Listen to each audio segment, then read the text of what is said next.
So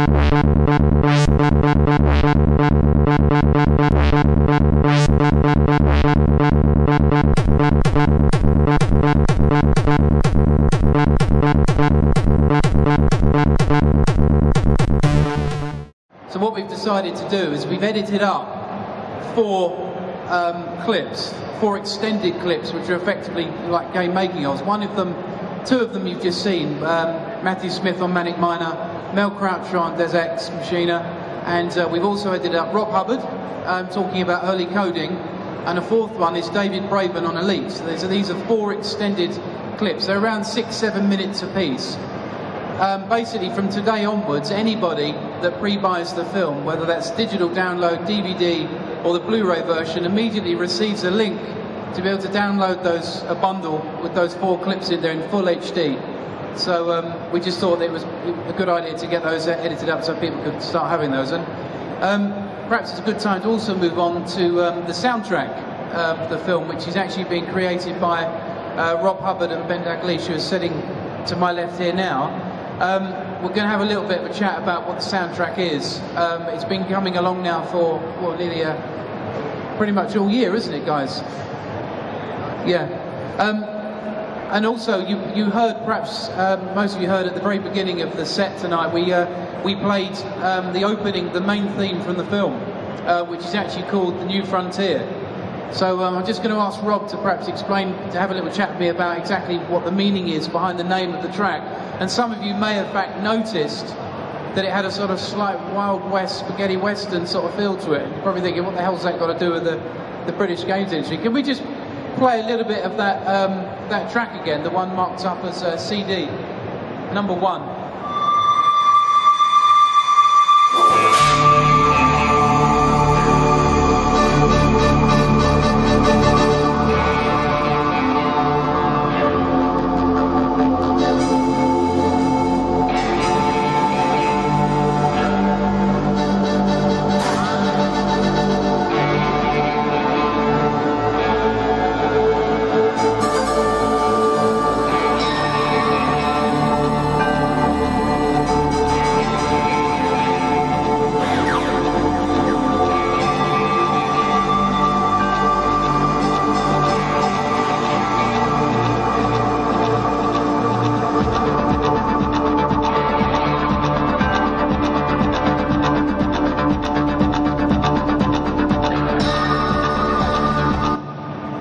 Yeah, so it's a slight Wild West feel to it and everything else. And I will hand over to Rob in a sec, I promise. But I think the reason that came about was when Nicola and I, obviously we've been filming nearly 80 odd interviews now.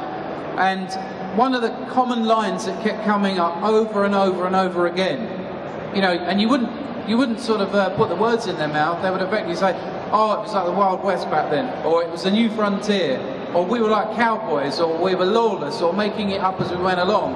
That sort of, and when we were all sitting down discussing the soundtrack ages ago, we were sort of talking about some of the commonalities that were coming out of the interviews. So the music has very much organically come from those interviews, some of the sort of key themes that have been coming up. Because we don't, when we go into making a documentary, we have an idea of what we think we're going to get, but you never really know for sure until you start, you know, talking to people, because these people, it's their lives, it's the stories behind them. But as I said, we're not making a 2-hour film of game making of. This is about the people behind the games and about moving the UK games industry forward from effectively nothing in the early 80s into something quite amazing. Right, I'm going to hand over to Rob, I promise. And Rob, we just tell me a little bit about tell them a little about the thinking behind the New Frontier track. Well, basically, you've said it all, because it was inspired by the idea of that Wild West. And so, you know, it's a question of just trying to create all those elements and put them all together. And, you know, try to give it a bit of an 80s feel with the synth bass and that kind of element. What other nods to the 80s have you dropped in there, would you say? Well, there's a couple of sound effects as well that are, you know, kind of 80s sounding, and that's about it, really. I think the first thing that I noticed was this sort of 8-bit gunshot, which just sort of, that was the first thing that struck me. I mean, also, Max Hall's been an integral part of the creation of the soundtrack. He's up on stage with us here. He's got just this amazing workshop of fantastic toys and audio equipment and everything else, and it's literally like sending these gentlemen into the sweet factory. When they go in there, there's almost, you know, whatever they want to achieve. So Max has been an incredible part of that. And just to explain, as well as obviously we've mentioned about the four clip bundle for those that pre-buy the film. For those that are interested in Rob's music and Ben's music, we actually have quite a lot of the soundtrack done now, and we've actually launched. You can now pre-order the soundtrack, and obviously if you pre-order it again from today onwards, from this moment onwards, you will receive a bundle, an audio bundle with the title track by Rob Hubbard. But also, I'm going to just hand over to Max to explain the other couple of components that are in the audio bundle should you pre-order the soundtrack. So Max, we've got the main theme, which is in FLAC and MP3 format, which they've heard. Yes, there's the you'll get a FLAC format of the main theme. You'll get an MP3 format of the main theme as well. There'll also be a SID version of the track that's been done on a real Commodore 64. That'll be also a FLAC and an MP3 and a SID version to play it on the real thing or a SID player, and a program version which you can load onto your emulators or the real thing again, and you'll be able to listen to Rob's rendition in SID format basically, which is very interesting. I think it's just nice to get a new track on that format, which will basically give away if you pre-order the CD, so basically. See, the thing that's very important to Nicola and I is this film has only come about because of the generosity of the video game community. But just sticking on the soundtrack for a moment, if I could just hand over to Ben to just explain a little bit about what he's looking to do with his own stuff on the soundtrack. Hello.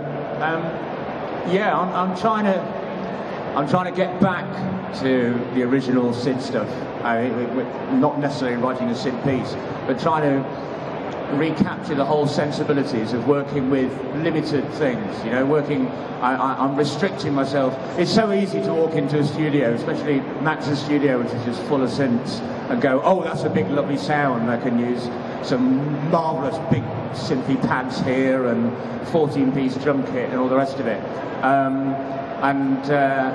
Because that's so easy, I decided to take the hard way. So I'm very conscious of trying to write it, trying to get into the same state of mind as when I was writing music 25 years ago. My big thing about this period is about how a lot of creativity comes out of the whole limited forces thing. It's very easy. Yes, again, when you're given 1,000 artists and musicians and all the resources that you want, voice acting talent and all the rest of it, to put together a huge thing. But then it becomes very corporate, in my views. It becomes very Hollywood. What I loved about that time was, as I was saying, about working with the limitations stimulated you creatively. It meant you had to, you're working harder to get the results, you know, and the fact that you were putting in that work, it then came out in the music, you know. So yes, the pieces that I'm writing for the film, they will be full-blown synthy scores, as it were, but in my head, it's almost the opposite. The way that I always used to write music was I would imagine it in my head, imagine an orchestral piece or imagine a rock band piece, and then I'd work out how it's going to fit into the three voices. And this way I'm doing it almost the other way around. I'm thinking, right, how is a three-voice piece going to work? Okay, once I've got that, then I can expand it out and use all the forces of Mac's studio, you know. But that was the appeal of doing it for me. That was it. That's why this is, to be honest, the first time I've done any composing for a long time. This particular project appealed a lot because it was obvious that Nicola and Anthony had those same sensibilities. You know, they understood what it was about, and so that's why I think Rob and Max, we're all really happy to contribute to this. And really excited about what's going to happen at the end. So I can't wait to see the completed thing.